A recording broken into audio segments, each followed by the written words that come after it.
Yang punya siapa? Sedunia nih, seluruh dunia nih. Yang punya nikel nih siapa?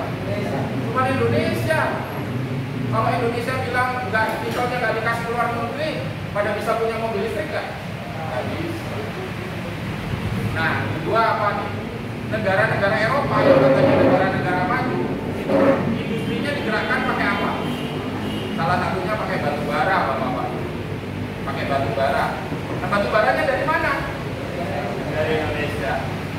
Nah, waktu kita merdeka, bukan membebaskan ya, mengambil lagi hak kita sebagai orang Indonesia. Dulu orang Indonesia itu bisa punya hak pendidikan yang sama nggak dengan para penjajah? Enggak nggak? Bisa sekolah SMA nggak? Bisa sekolah SD nggak? Nggak bisa.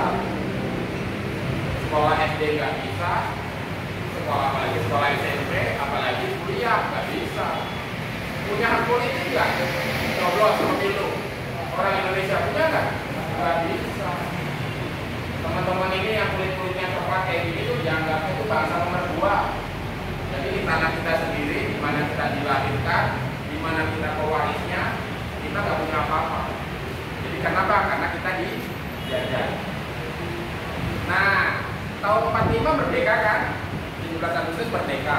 Untuk mengapa? Mengambil hak kita, mengambil haknya orang ini yang politik kayak saya ini, mengambil haknya.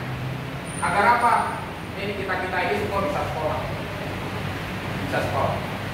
punya kepastian hukum sama dengan kulit-kulit yang lainnya, sama.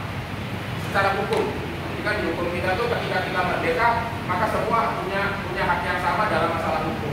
Dalam masalah politik kita juga punya hak yang sama. Sekolah punya hak yang sama. Nah, coba diingat teman-teman ya. Dari era mulai dari zaman kita merdeka sampai Belanda sampai sekarang, yang bisa kuliah berapa persen? Yang bisa kuliah berapa persen? Kita ini kan kaya, tapi semuanya bisa kuliah nggak? Enggak.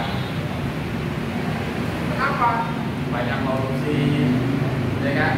Kalau kata Pak Mahfud ini, kalau korupsinya bisa dihentikan, kita tidur aja 20 juta. Duduk begini aja 20 juta sebulan kita di semuanya. Kata Pak Mahfud. Tapi karena banyak korupsinya, ya kita jadi susah juga ya. Kenapa? Ya karena